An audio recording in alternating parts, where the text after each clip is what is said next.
শব্দ বুঝে কোরআন পড়ি সিরিজের আজকে শব্দ নম্বর 18 রহিমুন। এর অর্থ পরম দয়ালু। আমরা যে বিসমিল্লাহির রহমানির রহিম বলি ওইখান থেকেই রহিমুন।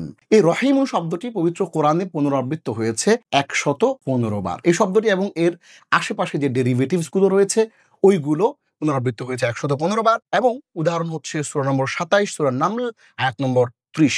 বিসমিল্লাহির রহমানির রহিম। আমরা অনেকে হয়তো জানি না যে বিসমিল্লাহির রহমানির রহিম এটি কোরআনের একটি সম্পূর্ণ আয়াত। ইন্নাহু মিন সুলাইমান ওয়া ইন্নাহু বিসমিল্লাহির রহমানির রহিম। এই রহিমুন শব্দটি এটি একটি সিফাত বা নাত বা গুণবাচক শব্দ, যেটিকে আমরা ইংরেজিতে বলি অ্যাডজেক্টিভ। তাহলে বিসমি নামে আল্লাহ, আল্লাহর, আর রহমান যিনি দয়াময়, আর রহিম পরম দয়ালু। আবার বলছি, বিসমি শুরু করছি যিনি দয়াময়, আল্লাহ আল্লাহর নামে, আর রহমান যিনি দয়াময়, আর রহিম যিনি পরম দয়ালু। তাহলে বিসমিল্লাহির রহমানির রহিম শুরু করছি আল্লাহর নামে যিনি দয়াময় পরম দয়ালু। এই শব্দটি শেখার মাধ্যমে আমরা পুরো কোরআনের সকল ভোকাবুলারির মধ্যে শব্দ ভান্ডারের 115টি শব্দ আমাদের শেখা হয়ে গেল। আলহামদুলিল্লাহ। আসসালামু আলাইকুম ওয়া রাহমাতুল্লাহি ওয়া বারাকাতুহু।